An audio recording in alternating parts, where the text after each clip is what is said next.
Captain? Okay. No, I don't want to get with that.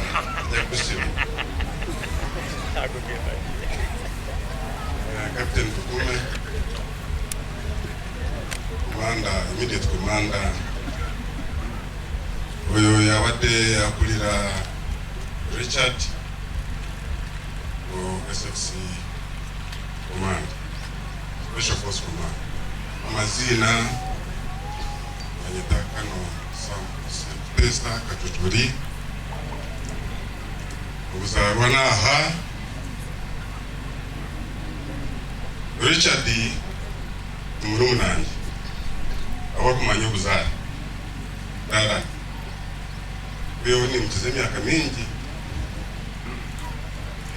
tukatumwira kwirabigamba gani Murumnanyi enseji itontukura mingatu mtuzarwa tukanga abagurisa amategeka obugongo ifazi ifuro hariyaha Mzee Mushaki ari umurangira kiteyi ari atata Mishaki Kajojori aha musi ya Katungi genzi ito twagiye bazabomu bashanga bagusaba bazeyimo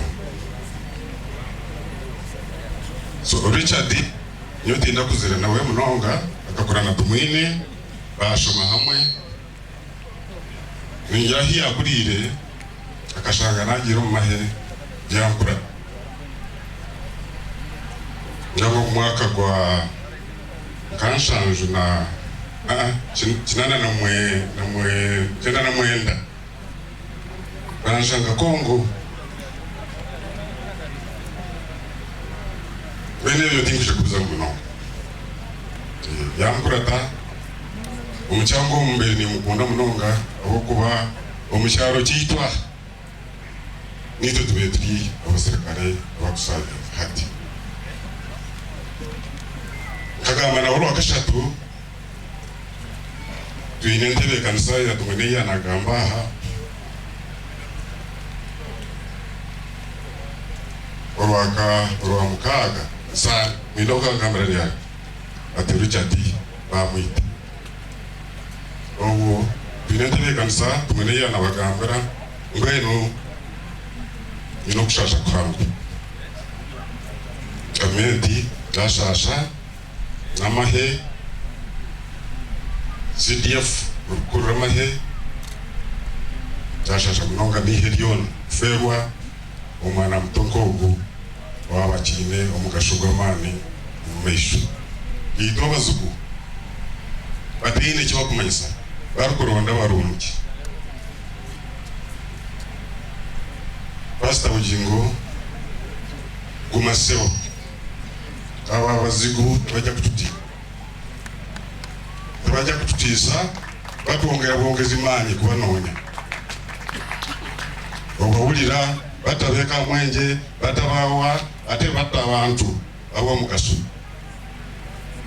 gumaseo kumanyi oyinamu esya naye Katonda ajja kuyamba era gumira kasita wetuli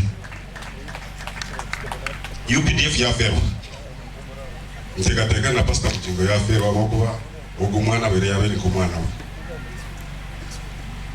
twena abecyange eki ahanga twa javiya ahanga akamani na Lazaro Richard yakusigira neito turu nkabaramba tuja kukwata ogumwe mukazi aga Richard yaragaho akiri umwana muto bakataha no ku escort wanje mutamuza rya hajemusa bakataha umwaka bashanga Kongo yari na mugambi so yafakiri umwana muto umurebe bitine se biragoho bine binje tutekatekaho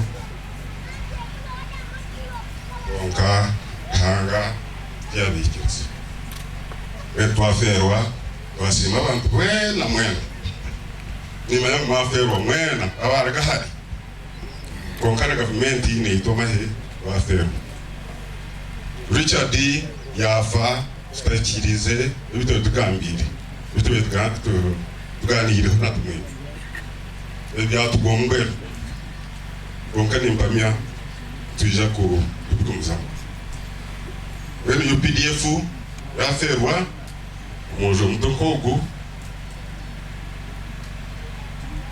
uko kurhangana ko yakuna ko ya genda ati takereze kutosha userikali ko yafa hine ebashine kubagambira abantu mwena kumanya uko abe nakora akeje nakora ati kutya ya kuruza kampereze kapiteni tugume abanza tushobere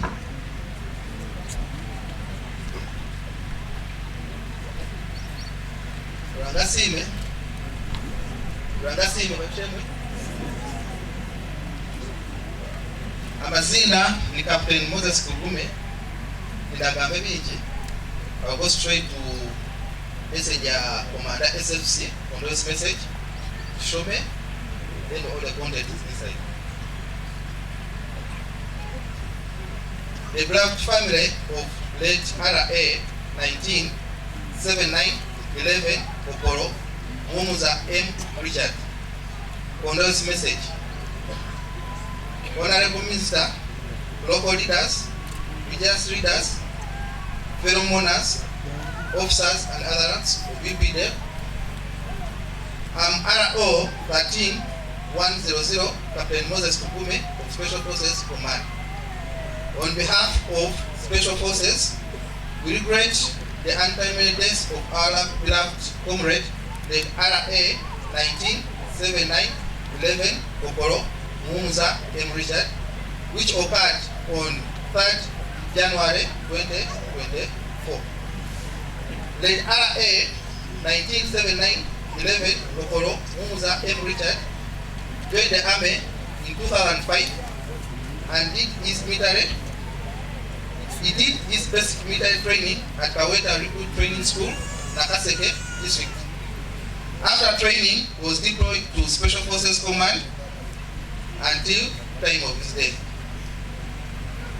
UPDF has lost one of its dedicated members who did great work for his country and should be emulated by all peace-loving Ugandans. We pray that God comforts the beloved family during this trying moment. By the time of his death, he had the following in service record. Number 1, Mushabe Jovia, the wife, who is the primary next of kin. Number 2, Baguma Emmanuel, the brother, who is the secondary next of kin. Number 3, Alida Vicky, the daughter. Number 4, Aine Velen, the daughter, beneficiary. Number 5, Aliho, the daughter. Number 6, Atkunda Vivian. Then, by the time of his death, he had not recorded the son in the records. I was told he had a son 2 months back. RA 19 Mumuza Richard was a member of Self-Help Association of Special Forces Command. The survivors will be provided from this association. We shall also assist the family process survivors' benefits, that is pension, at the UPDF quarters. May God rest his soul, eternal peace. That's a message from Commander SFC, Brigadier BD English. Adi kuingia kwa ubutumwa wa Commander we wa Special Force Command, Brigadier BD Mugisha, obe na commanding direct. Ati ogu webe na kuranka adimi. Umwana uba agamba ow'emyaka 2023 checha mahe ngira ngoku mwisha kumuhereza amazina akatwara akatwari akatumufayibeye bana ba processing benefits ningashi ibintu byashimye kutunga ubwo mwana wabo nachetegereza bastatu kibya mweno twave reka turekeye twarogwire bwingi Richard ya nyaguru ya hanga ya mwete batikishirize ubara abamutwire bamutwara atari artaro bamutwara abo mumbi ube iniri hangeri konka ni manyangbi hanga na Updf eza kumhora Amasasi Richard ahanga krizo